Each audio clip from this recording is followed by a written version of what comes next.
Hello and welcome to the special Christmas episode of Schlock Tactics, the movie podcast where we believe badder is better and aim to review the squared circle Santas so that you don't have to. My name's Ash and I'm joined once again by Mark. Oh, hi Mark. Merry Christmas. Merry Christmas. If you're new to the show, what we do here is we take two movies that are similar in theme or from the same franchise, two movies that are pretty crap, and we put them head to head and decide which is the better, badder movie.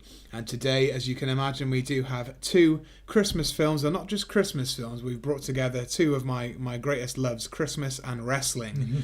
Yes, we're 12 or 13 episodes into the podcast. It's taken this long, but I finally shoehorned in some films that star wrestlers. We're reviewing for you Santa with Muscles, starring Hulk Hogan, and Santa's Slay, that's S-L-A-Y, visual gag, starring Bill Goldberg. So two massive wrestling stars there. Last episode we did, in case you want to go back and check it out, it was a James Bond special, also something that I've been waiting a while to do. Where we reviewed Moonraker and Die Another Day. We put Roger Moore's worst and Pierce Brosnan's worst head to head, and if you want to go back and check that out, you can still do so. But today we will move on to the festivities. So first up we have Santa with Muscles from 1996. This is starring Hulk Hogan. Now, Mark, you're a bit of a lapsed wrestling fan, I understand. You've been out of it since the sort of the Attitude Era, sort of early 2000s, Early 2000s, is that right? Yeah, 2001, 2002. But the good thing about Hulk Hogan is no matter how limited your knowledge of wrestling is, everyone knows Hulk Hogan. Yeah. He transcends wrestling. He's been in other movies prior to this. He was I think he was on the downward slope at this point, but prior to this he'd been in Rocky 3 as Thunder Lips. Yeah, Which is like a legitimate movie. And then after that he was in like Suburban Commando, was his own action film. Mr. Nanny was sort of an action film, family film like this one as well. And he'd even had his own TV show, Thunder in Paradise. But this time his film career was starting to wind down a bit. But interesting that he was still a massive sort of hero in the films, because at this point, certainly in WCW, where he was at the time, he was the biggest heel, the biggest bad guy in the world. He'd turned his back on all the little Hulkamaniacs, and he'd formed the New World Order. So actually, probably not when they were shooting this film, but by the time this film came out, unfortunately for them, he was like the biggest dickhead in all of wrestling, and people would throw rubbish at him when he would come out to the ring and stuff like that. So perhaps that had something to do with the lack of success for this film. And this did actually come out the same Christmas as Jingle All the Way, one of the all-time great Christmas films. So bad. Obviously a bit of a similar concept. Big muscly guy has to save the children, sort of thing. So that film's too good for this podcast, though. It is way too good. Yeah, we were never going to review Jingle All the Way. It's way too good for this. But this is pretty much the knockoff of that, which unfortunately came out at the same time. So again, reasons why this film didn't do well. Yeah, what were your first impressions of Santa with Muscles? Not being too familiar with Hulk Hogan's film career, I imagine. Very cheesy. Threw in a lot of characters with no real background or introduction, or I don't know. It's two of the great cliches of Christmas films: is save the children, and also someone has amnesia, and learns the true meaning of Christmas. Yeah.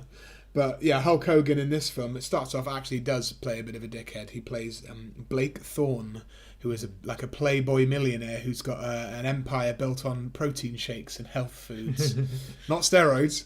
We get a bit of a monologue at first with a little girl called Elizabeth writing a letter to Santa. She gives us lots of exposition. She explains that there's a guy in the neighbourhood called Ebner Frost, who is the actual villain of the film. He's got a sort of a mansion, and he's trying to buy out the hood, basically the poor areas. He's trying to buy them up, and he's trying to buy the orphanage in particular where she is, so that he can build his own developments. That kind of thing. A bit like The People Under the Stairs, similar concept. We do open with Hulk Hogan just lurking in the bushes.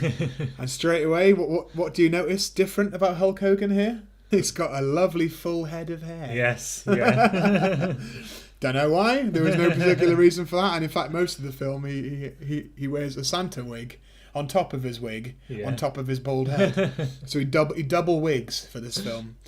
He would wear a wig in most of his films, just I guess because he can.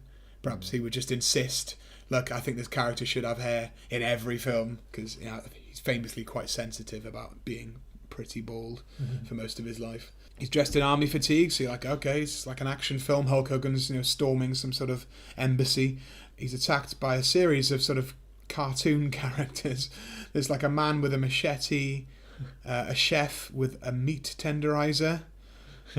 There's loads of racial stereotypes as well. There's a Mexican gardener that starts like trying to karate kick him. But it's revealed that now he's not actually fighting bad guys. He's just a rich guy who employs his staff to sort of have some fun and games and try and attack him and take him down. We get a look at some of his products. They're called Blackthorn Mass Man, and they have a cartoon of him flexing on the front. So it's like whey powder, protein bars, all this kind of shit. So there we go. We get him in a nutshell. Rich guy, whey protein empire, Blackthorn. His butler says their orphanage want to hold a fundraiser at the mansion. He says absolutely not. So again, dickhead. Goes paintballing with all of his mates, and they start driving around in a Jeep, reminding me of Zoolander a bit. A couple of guys in their Jeep just tearing around, being obnoxious. We get a policeman here played by Clint Howard. He's a bit of a legend in B movies and genre movies. Famously was in the Ice Cream Man film, as well as many other films. Lots of Adam Sandler vehicles after this would sort of pay him well. He plays the sort of hapless policeman in this, and he sees Hulk Hogan and his buddies driving around, so he immediately assumes they're terrorists. Just a small town cop that wants a bit of excitement, I think. Yeah. Hulk Hogan's being chased down. Hulk Hogan decides he's had enough of this and just jumps out of a moving vehicle. That's what I used to do in GTA all the time. And he goes to hide in a local mall where he thinks he'll be safe. We are also introduced to the actual villains and the actual henchmen, although so far everyone's a dick in this film, but there are levels. Top henchman here, Dr. Blight, who would appear as if he's played by Richard E. Grant. It would appear that way throughout the film, but it is not Richard E. Grant. It's just some guy doing Richard E. Grant. Yeah, kind of same it's voice. Exactly like him. It's exactly the same accent. I don't know what this guy's name is, but that's what he was going for.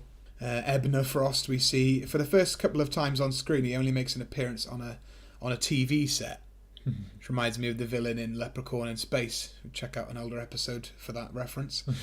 There are actually 3 more henchmen. I think there's too many henchmen in this, actually. Yeah.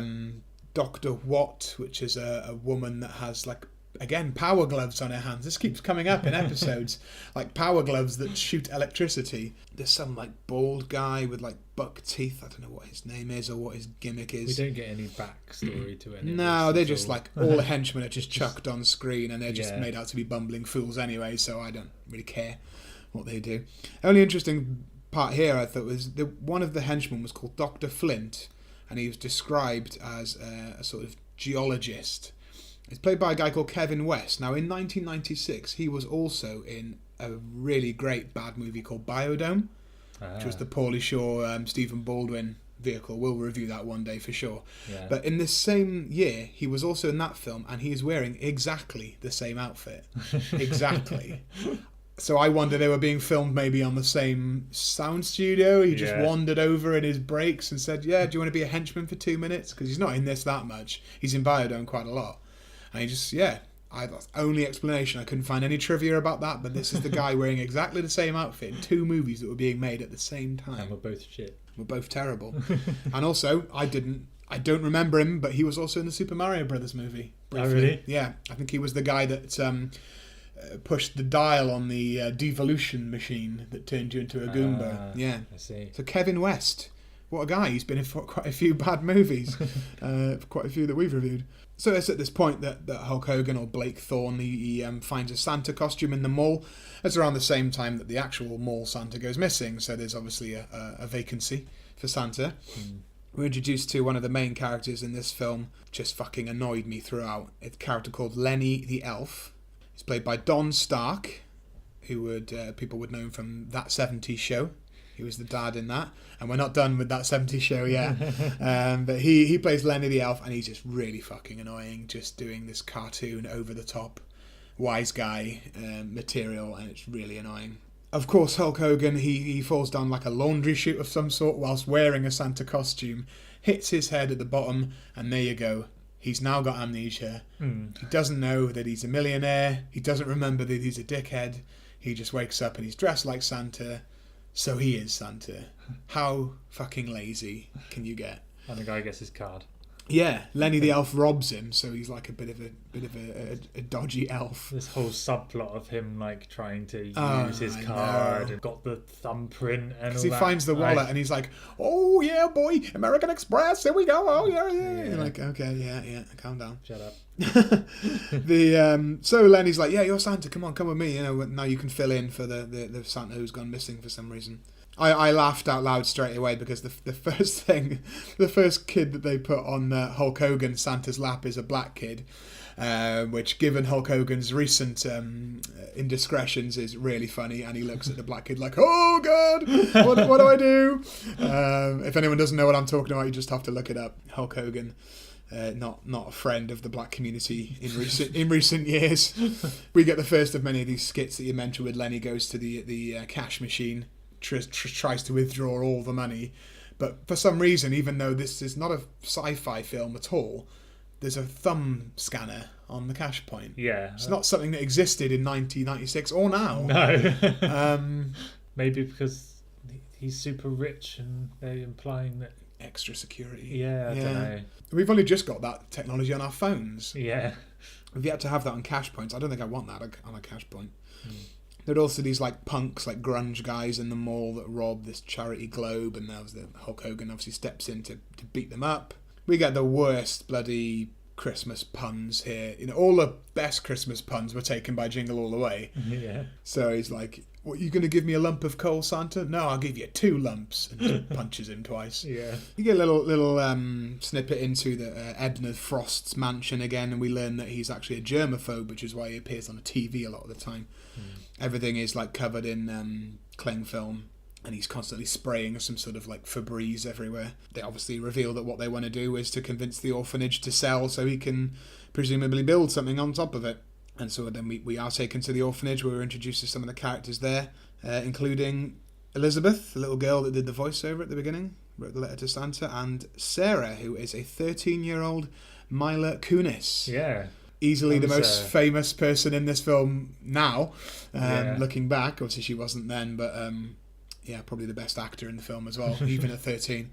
And would go on to be in that 70s show along with Don Stark, who plays Lenny the Elf. So there you go. And the token old black guy there, who just every now and then just gets to go like, "Yeah, Santa."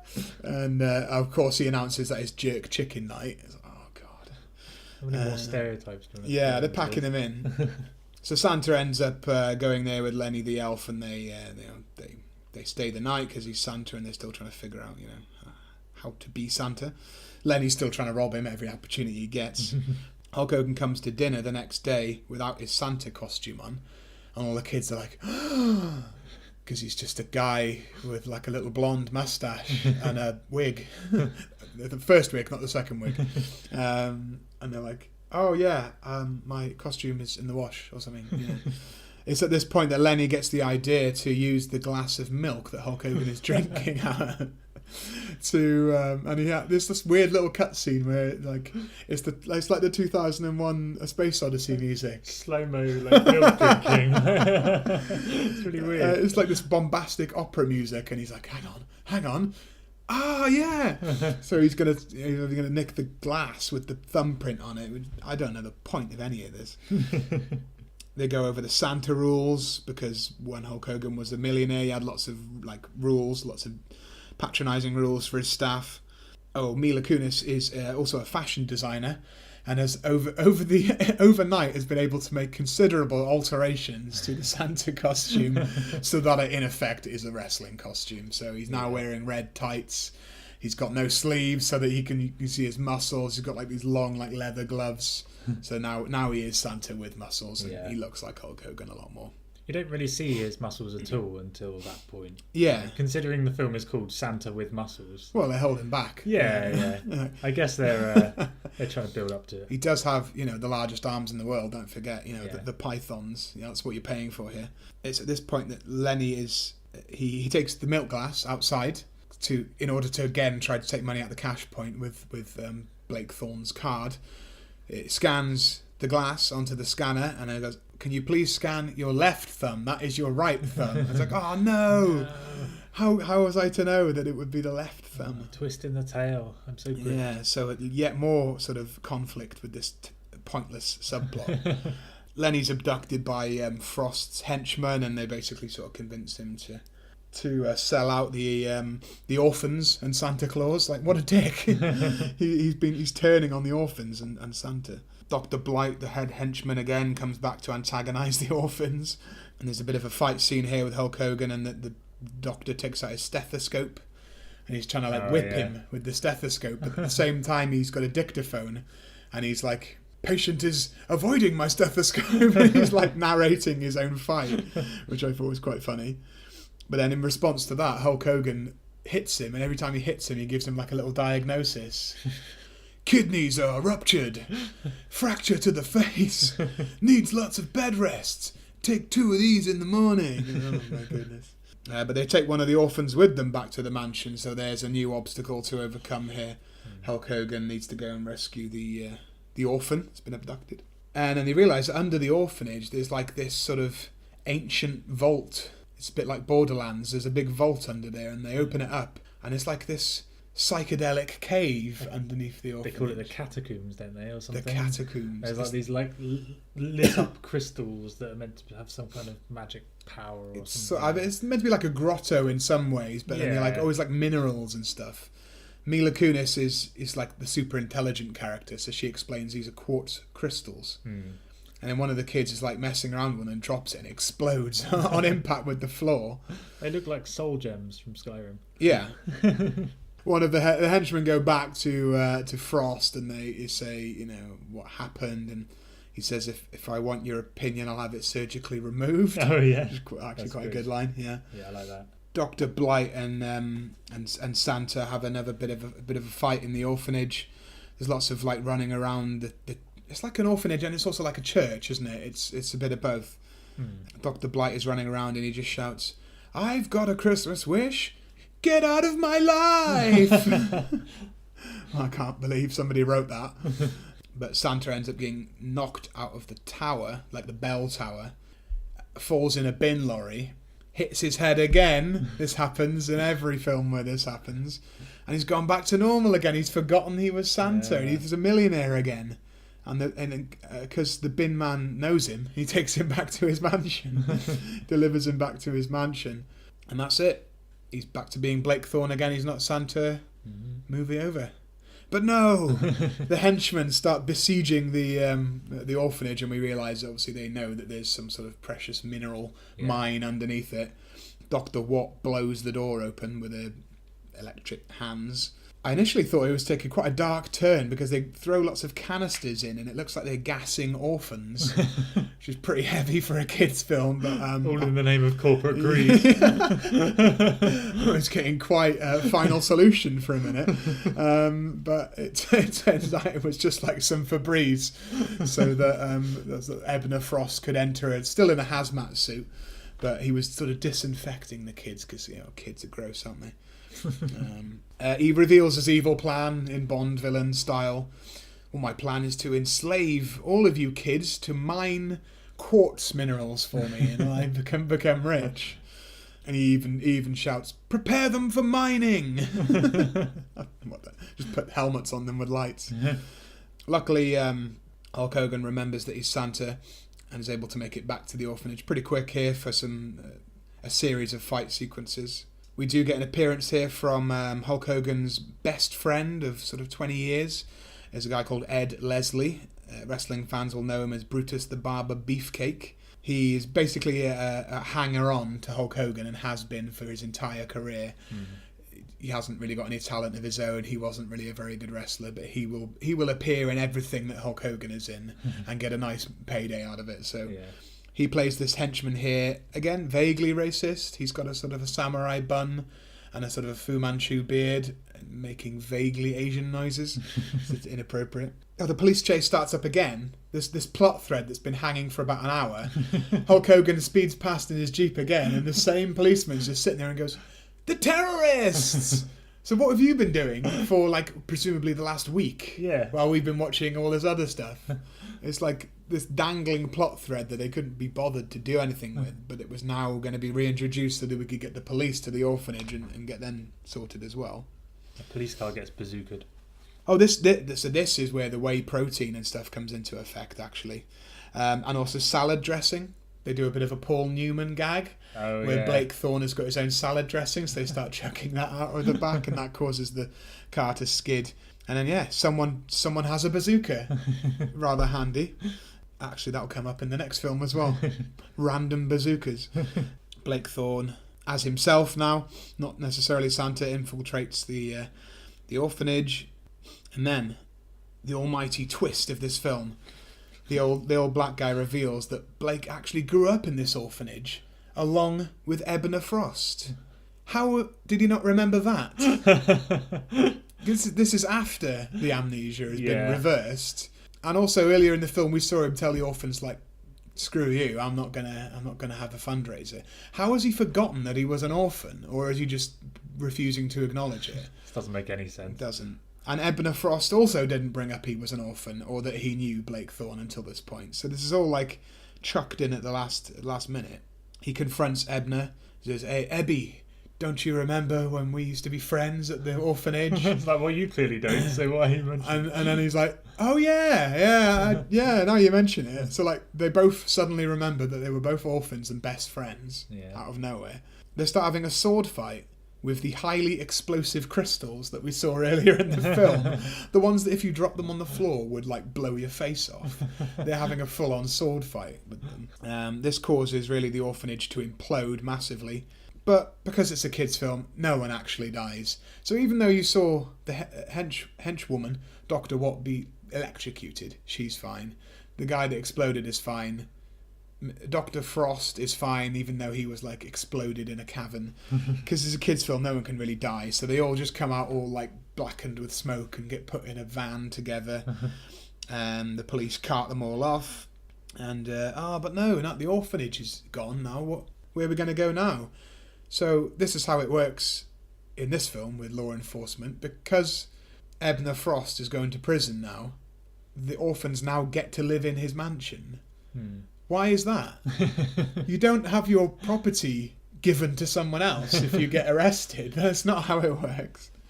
But it is in this film. So they all move into to Ebner Frost's evil mansion, complete with Febreze cans going off on the pillars. Oh yeah, but from the mansion they can still, by way of binoculars, see all the henchmen and Ebner Frost picking up litter wearing striped outfits. That's Santa with muscles, a fairly typical Christmas tale of a Scrooge-type character that learns, what it means to be good and to be wholesome, and orphans teach him this. Yeah. What were your overall thoughts of Santa with muscles? It was a bit of a mess plot-wise. Yeah. Kind of fun in places, but it was just a bit daft, and there were some good lines in it. But would you believe me if I told you that there were 3 writers in this movie? Oh, why would it require 3 writers? It was bad because it had 3 writers. And the very original writer tried to sue to have his name taken off the film as well. Oh, I heard that, yeah. Which is one of those, yeah. So I would say it sounds about right that it would have 3 people to write this, because I'm sure none of those people looked at the other drafts. They just wrote their own one and then someone just, like, chucked them together. Yeah, it's pretty silly. I think it's more just typical and really bland more than anything. Hulk Hogan he's not obviously a brilliant actor. At times he was. Like, as a heel, he was really good. Like, as the dickhead Hollywood Hogan, which he was at this time, he would cut some really good promos and actually he would act in a way. I don't know, I just feel like this is even a far cry away from his sort of say your prayers, take your vitamins promos of the 80s. This was just a bland guy talking bland dialogue, and I didn't think he was very likeable, certainly not in the beginning, and he didn't really become more likeable. I didn't really believe that he'd learnt the true meaning of Christmas at all. He was just like a big dumb guy that was... A lot of the film was quite repetitive as well. It was like, okay, this part of the plot's happening. Okay, now this part of the plot's still happening. Yeah. I was trying my best not to zone out. It comes up a lot with the films we review, but it's mainly 2 locations and the characters go between the 2 for an hour and a half. Yeah. It was, we're in the orphanage. now we're at Ebner Frost's mansion. Now we're back at the orphanage, and apart from the mall, that doesn't really change too much. And like I said, I thought that most of the adults were bad actors. Don Stark's Lenny the elf was just downright fucking irritating. I'd say the kids were all right in this film. Yeah, at best. Fine. Yeah, Mila Kunis is pretty good. Do you think anyone would watch this if Hulk Hogan wasn't in it? No. There'd be no reason to. No, not at all. And even Jingle All the Way has the Big Show in it, or the Giant as he was in WCW. And they would refer to this in storyline at the time. They would say that Hulk Hogan is the reason that the Giant got cast in Jingle All the Way as Giant Santa. All right. Because Hulk Hogan is friends with Arnold Schwarzenegger. Yeah. But then, ironically, Hulk Hogan would be the one on the losing end here because he made a film to rival Jingle All the Way, which was shite, and obviously didn't make half as much money because Arnold Schwarzenegger had done a Christmas film. So I think it was just kind of bad timing here for Hulk Hogan, and he would carry on making films after this, but really his stock was starting to go down in terms of Hollywood, which is ironic because he was just starting to really hit his stride as a bad guy character called Hollywood Hogan. So on TV they were referring to him as this conceited egomaniac that's in massive films, but then if any of the wrestling fans watch this, they'd be like, he's not in massive films, he's in awful films. So it would have totally undermined the character, I think. Watch it if you've seen every other Hulk Hogan film. I doubt anyone has. I feel bad for you if you have. Better pro wrestler than he was an actor, and that's saying something. Okay, now we move on to our next movie, and this is certainly one of my favourites in terms of Christmas horror movies. This is Santa's Sleigh from 2005, starring Bill Goldberg, one-time massive star in WCW, world champion, would have a little run in WWE just before this film. But is pretty much not wrestling at the time this film comes out. Are you ever familiar with Goldberg, Mark? Or do you not watch the WCW stuff? No, not really. Big bald guy with a goatee, former football player, would basically just rugby tackle someone and give them a suplex and pin them. So most of his matches were about a minute and a half. Yeah. And he had an undefeated streak of something like 180, 190 in a row. So towards the late 90s, he was like the biggest undefeated world champion ever. See, I was more into WWE or WWF as it was back then. But he did eventually come to WWE for a little while in the early 2000s, and then he would wind up going into movies. He actually did a Universal Soldier movie in the late 90s when he was at the height of his WCW fame as well. Universal Soldier: The Return. I think that was the second or third one. And so he was branching out into movies quite early on, but this is his foray into Christmas horror.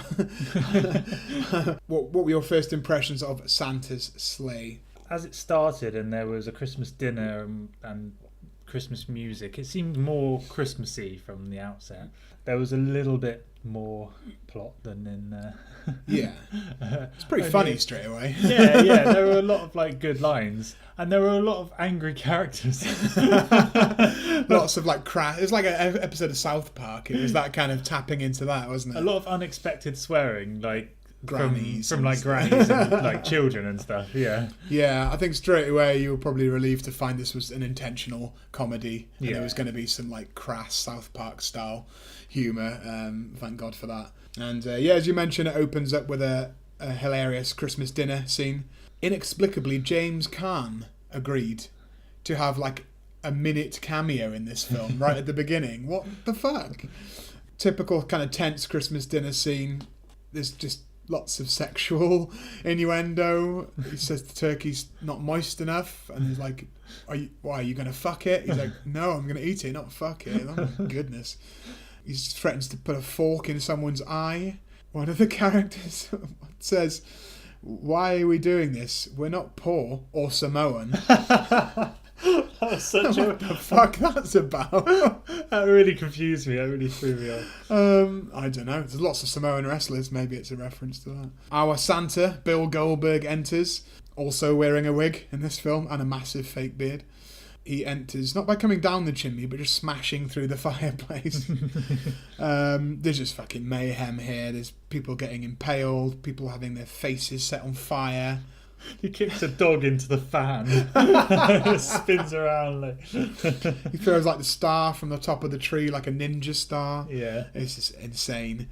And that's your prologue. Yeah. I was like, fuck, this is much better straight away. This is much more gripping. I've seen this a few times. I watch it quite often. It's great. The opening credits, we get a little look into this sort of medieval book with lots of amusing like drawings of Santa, but Santa not being nice. Santa like throttling a child over a fireplace and stuff like that to give you an idea of what. I think you've already got an idea of what kind of Santa we've got here. But this film is set in Hell. That's the Hell Township. The town is called Hell. We got our first look at this deli set. Now, I'm not sure when this started to dawn on you, Mark, but this film is just a massive series of Jewish jokes. Yeah. So you're in this deli, you get like a curtain made of bagels. There's this old lady that's like having a go at the guy behind the till because he won't wish her Merry Christmas, and you get this thing which is as topical now as it was in 2005. Just say Merry Christmas, don't say fucking Happy Holidays. It's fucking political correctness gone mad. This is this woman in 2005 and I still see people posting this shit on Facebook. Like, it will forever be topical. Yeah. It's just, yeah, like you say, foul-mouthed old lady telling him to go fuck himself, and she's not going to pay $5 for a sandwich. She's so angry. Yeah, and calls a woman a whore on the way out. Yes. It's amazing. There's so much throwaway swearing, like you say. It's kind of unnecessary a lot of the time, but I'm still glad it's there. Even if it's not even the main characters sometimes, you can just hear an extra or someone in the background saying, oh, fuck you. You fucking whore. Why is this happening? It's surprising, not because it's shocking, just because it's so unnecessary. It's all unnecessary, pretty much. Only Santa really needs to swear, and he doesn't do it that much. It's more old women. You get your first look at Santa in his sleigh, his S-L-A-Y sleigh, which is drawn by a massive, like, fucking bison, not a reindeer. It's just a massive hench. It's like the Goldberg equivalent of a reindeer, just a massive hench bison. Introduced to our protagonists here, which is Nicholas Yuleson. That's Y-U-L-E-S-O-N, Yuleson. And Mary Mackenzie, aka Mac. It's been a while, but this is an actor that was in Lost, Emily de Raven. She was Claire in Lost, the Australian girl. So I've never seen Lost, but I thought I recognised her face. She been in anything else or just Lost? She was also in the remake of The Hills Have Eyes around this time. Okay. And been in a few things, actually, yeah. She was in a few things prior to Lost and sort of during. Might have had one of the best film careers out of Lost actors. There's a weather announcement saying it's freezing in hell. Do you see what they did there? This again, completely throwaway, unnecessary stuff happening on the TV where they're announcing football teams as the horny Asian housewives versus the golden showers. There's a blackout in the house, and Nicholas goes down to the basement. That's where he bumps into his grandpa, who was the guy that raised him. Apparently this was meant to be a tense bit, but it wasn't. Do you think? I don't know. It was like this was the horror. Yeah, because he was going into the basement and it was kind of like, ooh, and I was like, is this meant to be... Am I meant to expect something bad? Yeah, just an old crazy old bloke. Yeah. He's like a mad inventor. He's a bit like the dad in Gremlins, but he's also quite like Q. So going back to our last episode, this basement is like Q's lab, because he shows he's invented a record man, which is like a Walkman, except you have a gramophone on your back for some reason. This is just old man comedy. Is that the point of this? There's also something that will come in handy, which is a nutcracker that's able to launch chestnuts. And as we all know, if you don't perforate a chestnut, it will explode on impact. So be careful, kids. Santa's just wandering about Helltown at this time. No bother. Someone tries to mug him and gets a candy cane through the eye. Just a throwaway bit. Lots of exposition here. Grandpa hates Christmas, and he reveals they're actually of Norwegian descent. So he pulls out this big book in Norwegian and starts to explain the truth about Santa is actually the son of Satan. That's why he's called Santa. That's why Santa is an anagram of Satan. Because obviously Jesus is the son of God, while Santa is the son of Satan. So some ingenious script writing there. That's how that works. They just looked...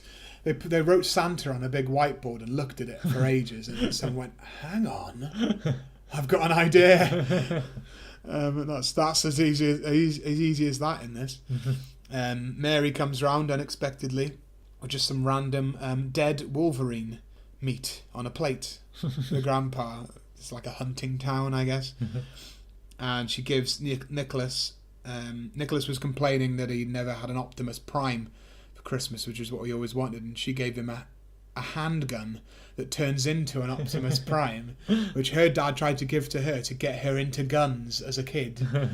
Okay. At first he's like, "Are you fucking crazy?" or something, because he thinks it's just a gun, and then she like reveals it. It's like, this is amazing. I feel like that commentary works better in 2005 than it does now. Yeah.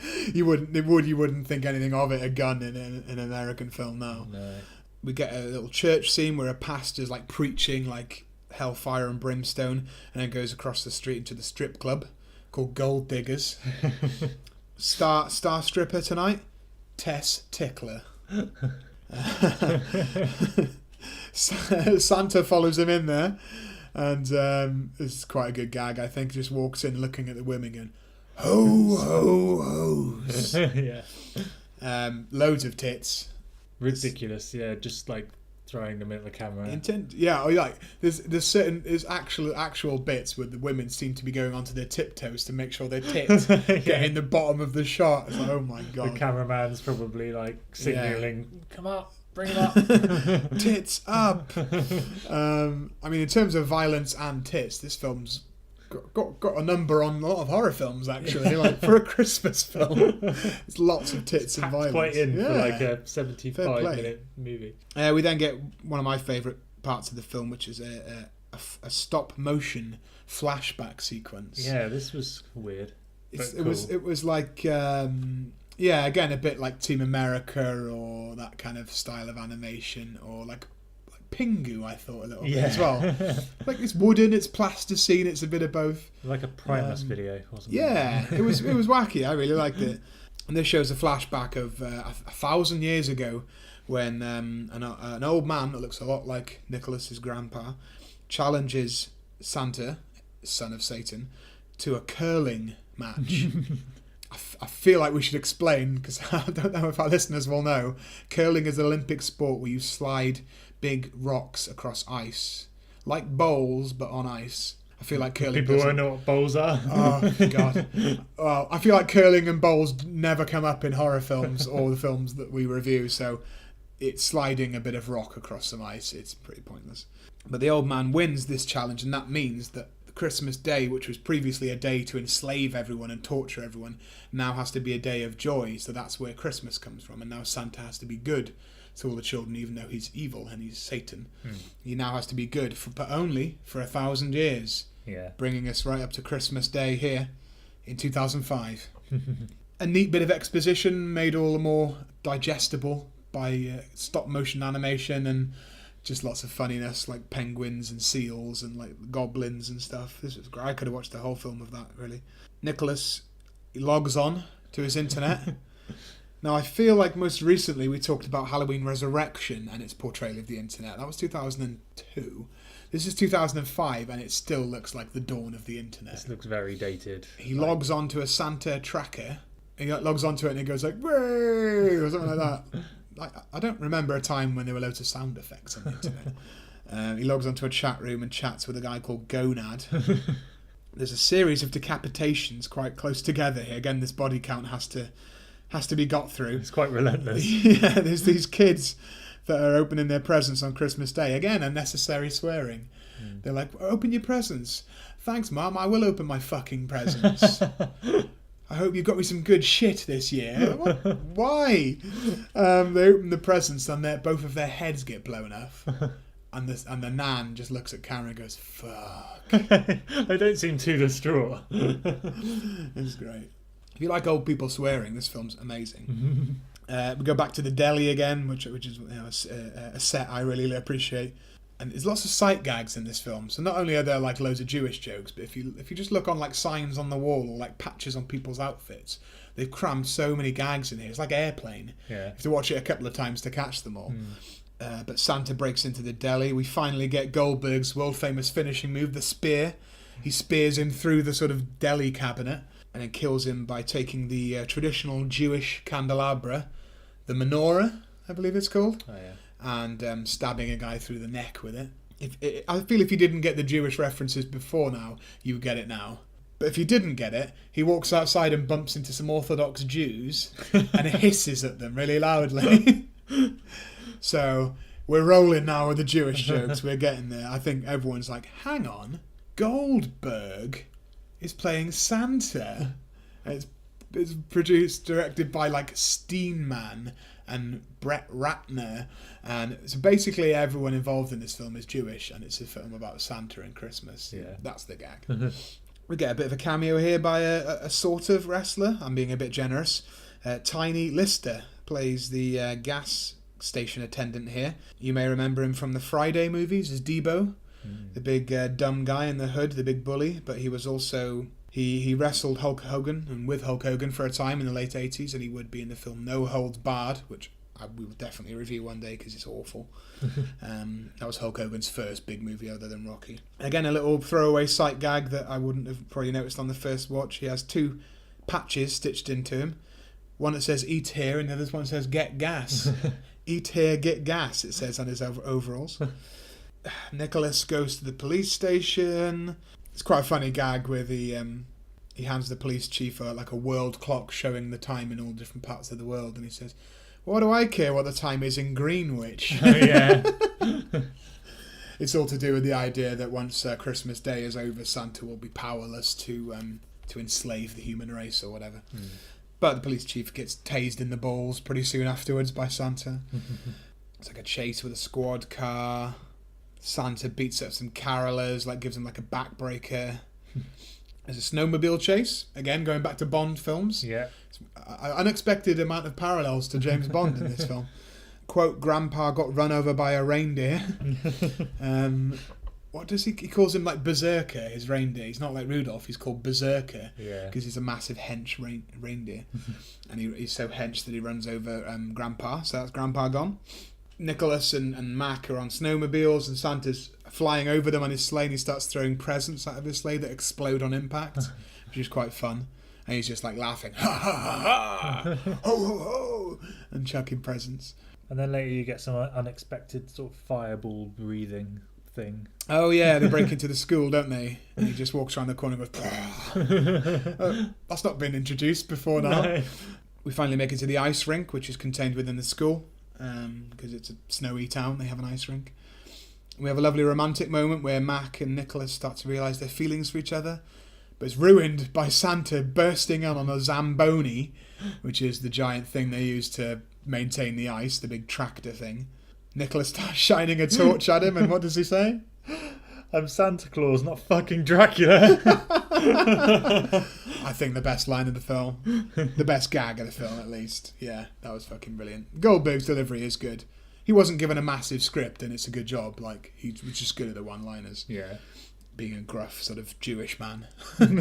I'm Santa! The return of Grandpa. It's revealed that he's actually an angel who sacrifices immortality to go out with Nicholas's grandma. But when he dies, you can go back to being an angel again, which is handy. He challenges Santa to another curling match, so another curling bet. He says, "I've been to hell and back looking for you." Yeah. Santa opens up like a portal to hell in the ice, just like to throw the curling irons near to. But instead of throwing a curling iron, he actually throws Grandpa down the hole, which is cheating, really. This allows Nicholas opportunity to get the nutcracker out and fire a chestnut. There's weird tangent where we go outside and there's a hunting party, loads of like old men with rifles looking for deer to hunt. Completely random character that, like a Native American guy that speaks with a voice box. Again, reminded me of South Park. Yeah. Is it Ned from South Park? Yeah. And also Kane from WWF used to have to talk with one of those until he magically recovered from having his vocal cords burnt out. Again, a throwaway sight gag here. He's got llama cigarettes instead of camel cigarettes. Do you get it? And out of nowhere, a guy fires a fucking bazooka up at Santa's sleigh, killing him and the reindeer. And it's Mary's dad who obviously was a big gun nut. You know, he gave the handgun to her, but he's got a bazooka and he's always wanted to try it out. But it actually wasn't Santa on the sleigh, it was the pastor from earlier who had been dressed up as Santa. Santa escapes, but because Christmas Day is over, it's fine. Although Grandpa's still dead, which is not great. But Nicholas and Mary kiss and embrace, and everyone's happy ever after. And then we cut to the airport, and Santa's getting ready to fly. He goes up to the desk and she says, Mr. Satan, is it? And he says, actually it's pronounced Mr. Shatan. In what way would Satan ever be pronounced Shatan? I don't know. After that, she just looks a bit scared and just wants to get the whole process done with. She asks for his baggage, and he hands her a massive sack. Ha ha ha, you know, yeah. And then that's it. He flies back to the North Pole. So kind of everyone wins here, apart from Grandpa, who was killed, but he was an angel anyway. So pretty mad. We get quite a fun credit sequence where every person in the credits has got a naughty or nice thing next to their name. Oh yeah, that was either quite cool. A tick to be naughty or a present to be nice. Obviously the villains have got naughty and the heroes have got nice boxes. And there's like a blooper reel, which is quite funny. So it's like looked like everyone had a lot of fun on this film from the outtakes. Santa's Sleigh. What were your overall thoughts of Santa's Sleigh? I enjoyed it. Yeah, it was good. It was funny. I laughed a lot. There was some interesting deaths, quite a lot of them, more than expected. Bloody loads. The plot was all right. It was followable enough to enjoy the film. So yeah, it was pretty decent. What they lacked in plot, they made up for in gags. Yeah. Like definitely. Airplane, they went for 2 or 3 gags a minute, and some of them worked, some of them didn't. But at least they tried. It was drawn out in places, but yeah, it was good. I had fun. It was dumb, but it knew it was dumb. Yeah, and that's what it went for. Like, and just, I don't know if you'll find another film that has this many Jewish jokes in it. Yeah, I really love this film. I'm sort of cheating a bit, really putting it in our podcast, because I don't think it's bad. Really, I think it's really good. It's at least really good. It's what it's meant to be. You're one of the few people that think it's amazing. But. Well, I think yeah. I mean, it's got 5.4 out of 10 on IMDb. Yeah. That's high for our films that we pick. So that's one of the higher ones. Yeah, a bit of a cult film. I think it's gathered a following over the years here as the Killer Santa movie, and there are other Killer Santa movies, but I don't know, the fact there's a massive Jewish wrestler playing Santa adds an extra layer of super violent, lots of violence, lots of tits, lots of Jewish jokes, lots of sight gags. If you had to banish one of these films to the North Pole for 1,000 years. Would you banish Santa with Muscles or Santa's Sleigh? I would banish Santa with Muscles. You realise you might get beaten up by one of these wrestlers. Well, whichever one I choose. Well, Hulk Hogan's like 65, so I think you're all right. Despite the fact that Santa with Muscles is probably the slightly more popular one because it's got the more famous wrestler, it was just like I found it difficult not to zone out because some of the plot just dragged on. I felt like Santa's Sleigh was more enjoyable, just generally a bit funnier. Yeah, it's much more unique concept. Yeah, Santa with Muscles, you could say, is pretty much every Christmas film. It's a Christmas Carol. It's a Wonderful Life. It's that again, but with a wrestler. At least with Santa's Sleigh, you get something quite different. And I like it when it's become more popular in recent years with all the Krampus films as well. But the reimagining of Santa as like this ancient demon that's not actually benevolent and kind, is actually an ancient demon that's going to kill you, I think is a much more fun. Obviously, it's how you can make a horror film out of Santa. The easiest way to do it, make him a demon. But yeah, of course, Santa's Sleigh is the better film here. It's much more fun, and it knows it's dumb as fuck, and it goes for it. And I can imagine watching that film again. I don't know whether I'll necessarily watch Santa with Muscles again. Maybe I will, but I'd rather watch Santa's Sleigh.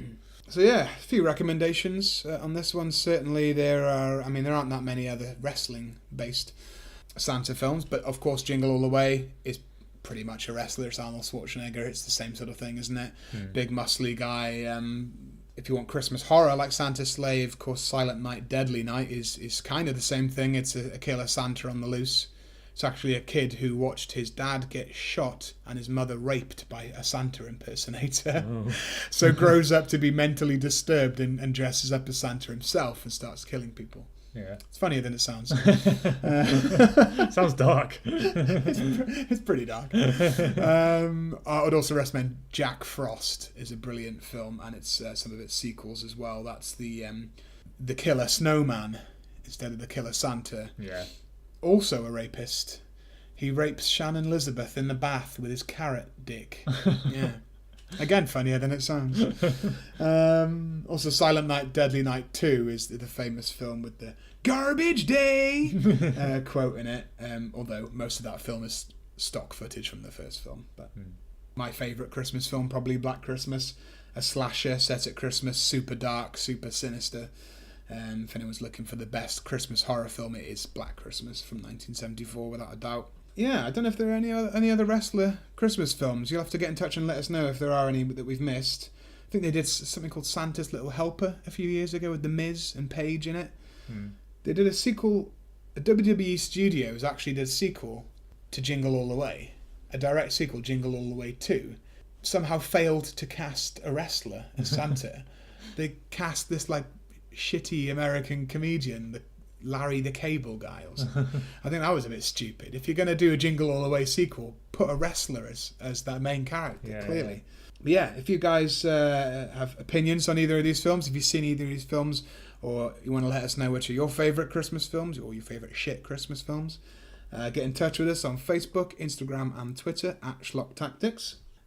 Please do subscribe to the podcast. Whenever we release a new episode, you will find out what that is, and you'll be the first to hear about it. And give us a review on iTunes as well. A 5-star review would also be brilliant. So that is the last episode of Schlock Tactics for the year. We will be back in the new year in January with a new episode. Thanks to everyone who's listened so far this year and made the podcast a success.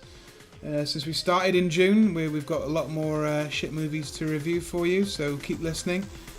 Keep rating and keep getting in touch with us to let us know what you think and what movies you'd like us to review as well. But for 2018, this has been another episode of Schlock Tactics. My name is Ash and I've been joined again by Mark. Thanks for listening. And we'll see you in the new year.